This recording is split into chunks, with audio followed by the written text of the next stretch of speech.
Okay mga kabady, for today's video no, may lilinawin lang ako sa kapwa kong vlogger no. Ito si Sir, may pahayagan dito sa social media. So hindi ko inilit para hindi magiging personalan. Ito pa yung opinion ni Sir. Pero ika-counter natin ito. Nagbigay ka ng opinion, magbibigay din ako ng opinion Sir no. Pakinggan niyo mga kabady. Kahit ano pang bansa ang kanilang kalaban, dahil hindi ito suportado ng kanilang mamamayan or karamihan sa kanilang mamamayan. Kamakailan lang, napakalaking protesta dyan na ang daming nasawi pinagbabago. Okay mga kabady. Ito po kabady yung opinion ng ating ka-vlogger. Ang Iran daw ay hindi mananalo sa gera. Ito yung explain ni Sir. Napakaganda Sir yan, napakaganda. Sir, para masabi ko sa iyo, manalo matalo man ang Iran. Ang paninindigan ng isang Muslim ay hindi patitinag yan. Lalo na kung dito yan sa karapatang pangtao. Kasi alam mo kasi Sir, kung minsan nagabigay tayo ng opinion, hindi makakatulong sa atin yung ganyan na mga salita. Hindi manalo si ganito na country, hindi manalo si ganun na country. Alam mo kasi Sir, ang tulong natin sa kanila, ipagdasal natin sila kung paano sila ma-break para walang madamay ng mga inosenteng sibilyan. Okay, dito naman Sir sa puntong to na sinabi mo na ang Iran hindi mananalo sa lahat ng digmaan diyan sa Middle East, nagkakamali po kayo. Tapos sinasabi mo pa, dinadag mo pa sa salita mo, ang supreme leader ng mga Islam ay sinusumbong ng kanilang mga kababayan. Nagkakamali ka Sir. Walang traitor sa mga Muslim. Ito lang masabi ko sa iyo. Walang traitor sa Muslim. Ang mga Muslim kasi may isang salita. Pag sinabi nila na oo, pag sinabi hindi talaga.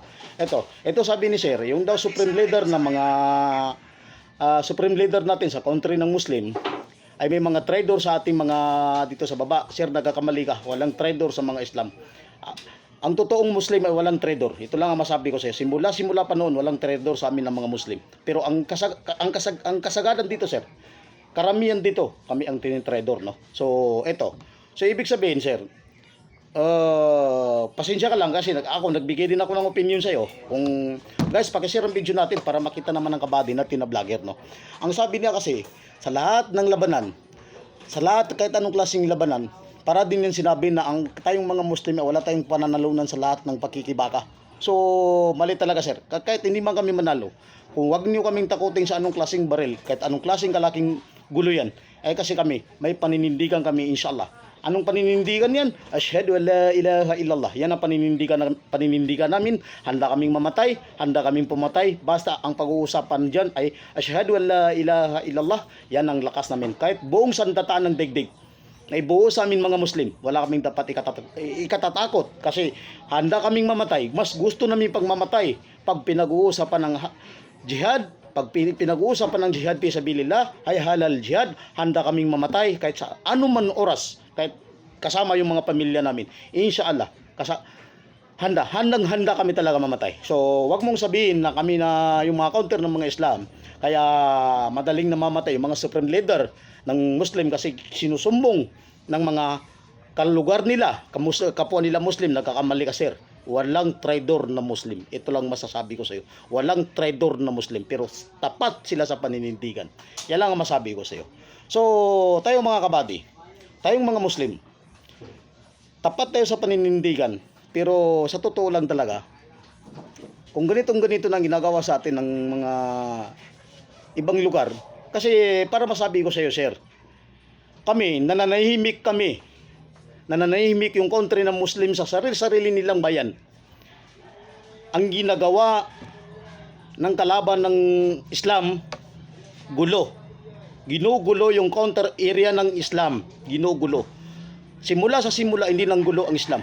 Pero pag ginulo ang Islam, yun ang masabi ko sa iyo. Handa silang mamatay, handa silang pumatay. Kung kinakailangan. Pag pinag-uusapan ng asyhadu an la ilaha illallah, walang halaga sa amin ng buhay. Walang halaga sa amin ng buhay. Kasi mas gusto namin pang mamatay sa ganyan na paninindigan. Ito lang masabi ko sa iyo. Wag mong sabihin ang mga Muslim, ang karamihan sa ng mga Muslim ay sinusumbong yung mga supreme leader namin. Walang traitor sa mga Muslim.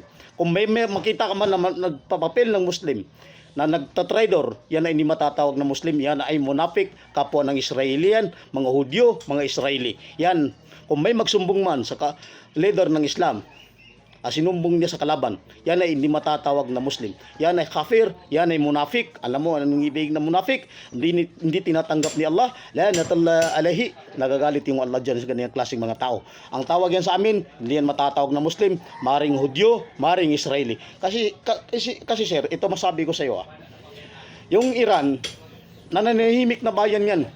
Pinakialaman ng Amerika at saka Israel. Ang kaugalian ng Amerika at saka Israel, para malaman mo sir, ito, hindi tayo nag-aaway. Nagbigay ka ng opinion, magbibigay din ako ng opinion. Hindi tayo nag-aaway sir Ito lang masabi ko sa iyo. Nananahimik ang Iran. Ginulo ng Israel at saka Amerika. Tapos sasabihin ninyo ngayon ng mga Pentagon. Hindi sila Pentagon. Ano palang akala niyo sa Amerika at saka Israel? Hindi yan matawag na Pentagon. Silang pinakamalaking Pentagon sa mundong to.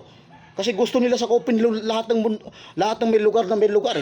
Dapat doon lang sila mag-focus sa lugar nila. Huwag nilang pakialaman yung may lugar. Huwag nilang pakialaman yung ibang lugar na may lugar, no? Kasi sir, dito tayo nagko-conflict talaga. Kung ang plano ay ubusin ng Islam, nakakamali ka sir. Kung ang narinig mo na update, yung i-update sa'yo, nakuha mo na info, na yung Iran, walang tutulong na Islam, nakakamali ka sir. Huwag nung isigurado. Baka managinip kayo sa gising na hindi nyo nalalaman. Ang mahirap na managinip yung tao na gising. Mas mabuti pa yung tulog kasi maramdaman mo talaga yung panaginip mo. Pero pag gising na nanaginip pa, yun ang hindi mo ma-explain. Ito sir, hindi tayo nag-away. Nagbigay lang ako ng opinion. Okay mga kabady, ianuan ko lang talaga si kabady natin. Ibigyan ko lang ang opinion para maalaman ng buong mundo. Guys, pagkasir ang video natin para malaman ng buong mundo ang totoong Muslim ay walang traidor sa totoong Muslim. Kung may mag-traidor man sa aming mga katribo, yan ay hindi Muslim, yan ay munafik. Allahu Akbar. Okay, wassalamualaikum jami'an wa barakatuh.